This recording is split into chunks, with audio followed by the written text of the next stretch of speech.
हम अपना सामाजिक अध्ययन का क्लास 4 का लेसन नंबर 1 पढ़ेंगे। तो प्यारे बच्चों, जिसका नाम है हिमालय भारत का प्रहरी, Himalaya the guard of India. तो आइए प्यारे बच्चों शुरू करते हैं।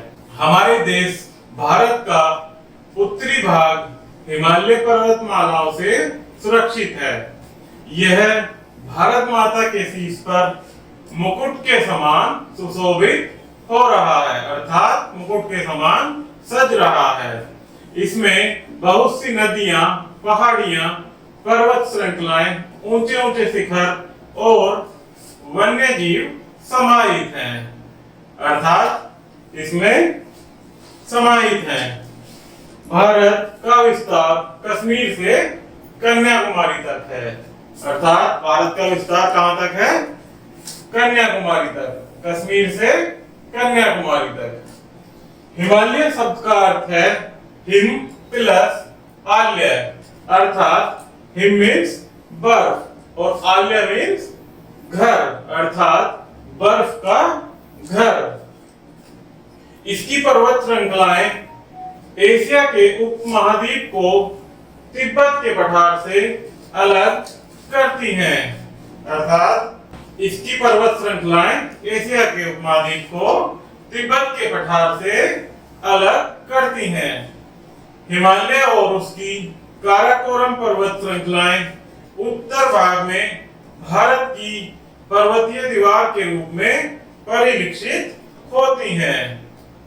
हिमालय की पर्वतीय श्रृंखलाएं विश्व की सबसे ऊंची गगनचुंबी पर्वतमालाएं हैं, अर्थात हिमालय की पर्वत श्रृंखलाएं विश्व की सबसे ऊंची अर्थात गगनचुंबी पर्वतमालाएं हैं।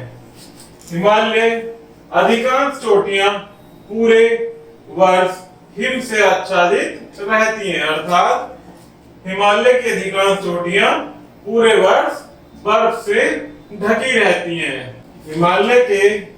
हिमालय के सर्वोच्च शिखर की ऊंचाई 8848 मीटर है, जिसे माउंट एवरेस्ट कहते हैं।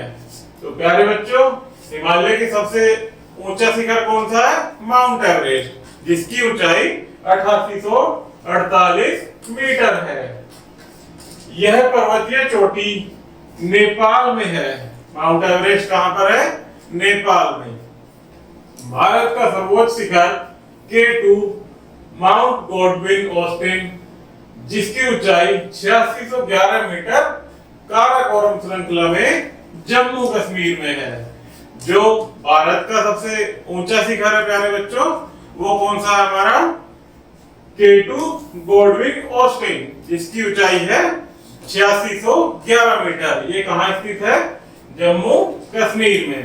हिमालय का क्षेत्र लगभग 2500 किलोमीटर उत्तर में चाप की भांति दृष्टिगोचर होता है, अर्थात चाप की भांति दिखाई देता है, जो पश्चिम में जम्मू और कश्मीर राज्य से लेकर पूर्व में अरुणाचल प्रदेश तक फैला हुआ है।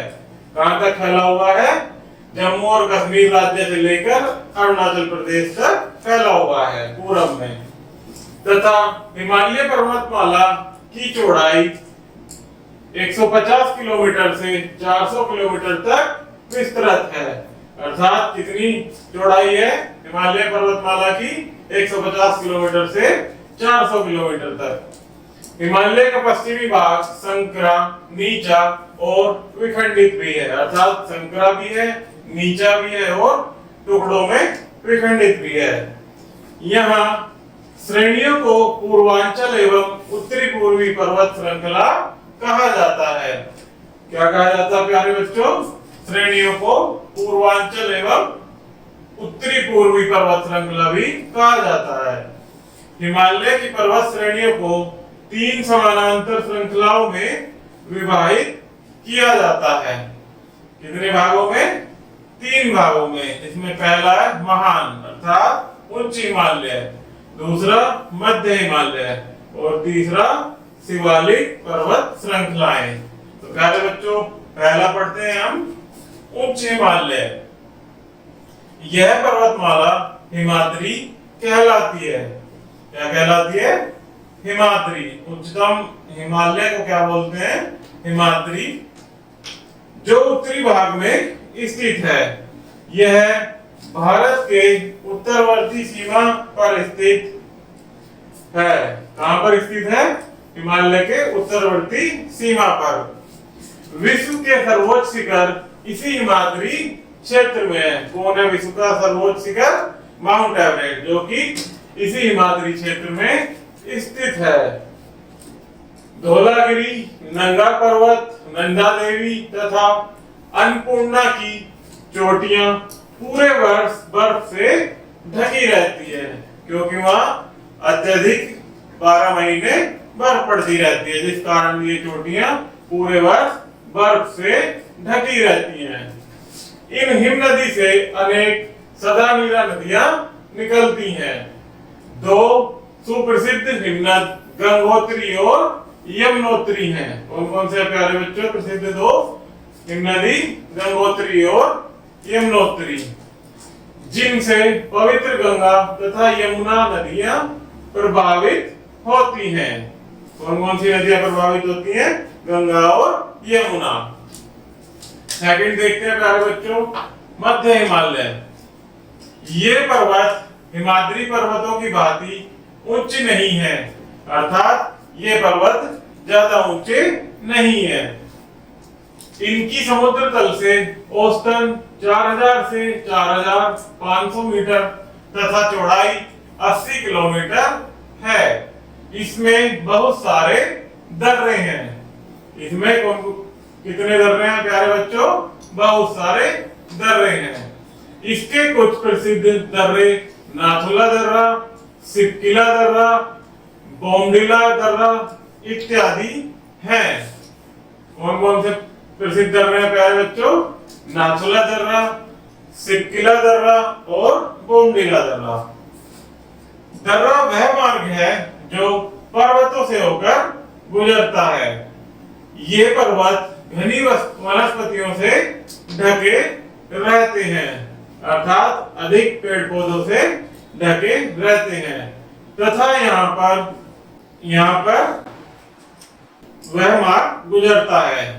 ये पर्वत घनी वनस्पतियों से ढके रहते हैं तथा यहाँ पर देवदार, ओक फर, टीक जैसे वृक्ष उगते हैं। सभी महत्वपूर्ण पर्वतीय क्षेत्र जैसे डलहौजी, धर्मशाला, शिमला, मसूरी, नैनीताल तथा दार्जिलिंग इस श्रृंखला में आते हैं। कौन कौन से पर्वतीय क्षेत्र इस श्रृंखला में आते हैं प्यारे बच्चों?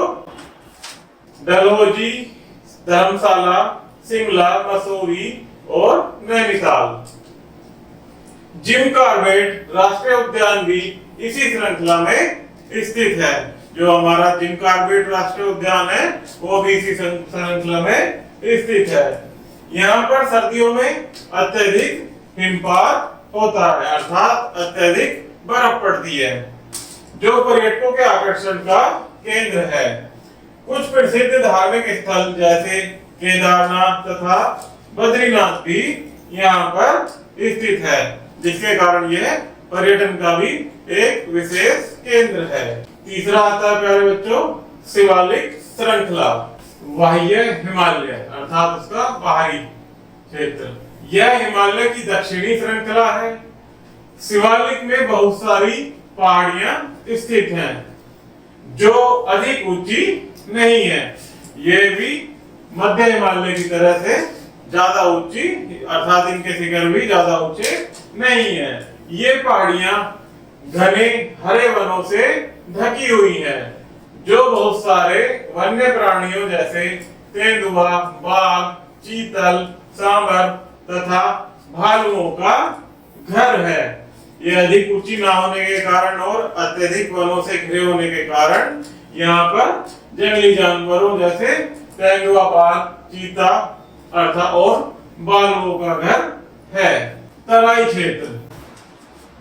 शिवालिक के दक्षिणी ओर तराई क्षेत्र फैला हुआ है। शिवालिक की पहाड़ियों पर भारी वर्षा होती है। अतः यहाँ की भूमि आर्द्र तथा दलदली है। अत्यधिक वर्षा होने के कारण यहाँ की भूमि आर्द्र अर्थात नमी वाली और दलदली है। पूर्व में अत्यधिक गर्मी तथा नमी के कारण यहाँ की जलवायु अस्वस्थ हो गई थी। पहले यहाँ अत्यधिक गर्मी और नमी होने के कारण यहाँ की जलवायु अस्वस्थ अर्थात प्रदूषित हो गई थी। अब यहाँ के वनों को साफ करके भूमि का उपयोग कृषि के लिए किया जाता है। यहाँ पर कृषक विभिन्न प्रकार की फसलें जैसे गेहूं तथा गन्ना उगाते हैं। अर्थात पहले यहाँ की भूमि तथा जलवायु प्रदूषित हो गई थी, परंतु अब यहाँ के वनों को साफ करके भूमि को कृषि के लिए उपजाऊ बना लिया गया है, जिस पर गेहूं व गन्ना उगाया जाता है। यह क्षेत्र भूस्खलन का क्षेत्र है, क्योंकि यहाँ भारी मृदा अपरदन होता है। अर्थात अधिक वर्षा होने के कारण यहाँ पर अत्यधिक मृदा अपरदन अर्थात मृदा का मिट्टी का कटाव होता है, जिस कारण इस क्षेत्र को भूस्खलन का क्षेत्र भी कहते हैं। हिमालय के लाभ, हिमालय के क्या क्या लाभ होते हैं प्यारे बच्चों, देखते हैं। हिमालय हमारे लिए विभिन्न प्रकार से उपयोगी है। नंबर 1, यह भारत के उत्तरी सीमा पर एक विशाल सुरक्षात्मक दीवार का कार्य करता है। हिमालय हमारी तिब्बत तथा पूर्वी एशिया से आने वाली ठंडी हवाओं से सुरक्षा करता है, क्योंकि ये एक दीवार की भांति बीच में है, तो ये हमारी पूर्वी एशिया से आने वाली ठंडी हवाओं से सुरक्षा करता है। हिमालय पर स्थित चारागाह पशुओं के लिए अच्छे चारागाह का कार्य करते हैं। यह उत्तर में जाने वाली मानसूनी हवाओं की नमी को रोकता है, अतः यह मैदानी क्षेत्रों में वर्षा को बाध्य करता है। हिमालय के वनों से हमें लकड़ी, औषधीय पौधे तथा वन्य प्राणियों के लिए निवास स्थान प्राप्त होता है। अर्थात हिमालय में अधिक और घने वन होने के कारण वहां से हमें लकड़ी, औषधीय पौधे तथा वन्य जीवों के लिए निवास स्थान प्राप्त होता है। यह विभिन्न नदियों का स्रोत है, जिनसे हमें सिंचाई, घरेलू उपयोग के लिए जल की प्राप्ति होती है। यहाँ से क्योंकि बहुत सारी नदियां निकलती हैं, जिससे हमें कृषि में सिंचाई तथा घरेलू उपयोग के लिए जल की प्राप्ति होती है। ये नदियां मैदानी क्षेत्रों में उपजाऊ मिट्टी भी लाती हैं। अर्थात वहां से मृदा का अपरदन होने के साथ साथ ये नदियां मैदानी जो समतल क्षेत्र होते हैं वहां पर उपजाऊ मिट्टी भी लाती हैं। तो प्यारे बच्चों, इसमें कुछ स्मरणीय तथ्य दिए गए हैं जिन्हें हम 1 बाय 1 पढ़ेंगे। हिमालय भारत के उत्तर में एक महान दीवार है। हिमालय की 3 समानांतर श्रृंखलाएं उच्च हिमालय, मध्य हिमालय तथा शिवालिक हैं। कौन कौन सी है प्यारे बच्चों? हिमालय की 3 श्रृंखलाएं उच्च हिमालय, मध्य हिमालय तथा शिवालिक। माउंट एवरेस्ट विश्व की सबसे ऊंची चोटी है, जो कहां पर स्थित है? नेपाल में। हिमालय विश्व का सबसे ऊंचा पर्वत है। शिवालिक में तराई क्षेत्र फैला हुआ है। तो प्यारे बच्चों, ये हमारा लेसन समाप्त हुआ। अगर वीडियो पसंद आई हो तो चैनल को लाइक एंड सब्सक्राइब करना ना भूलें। धन्यवाद।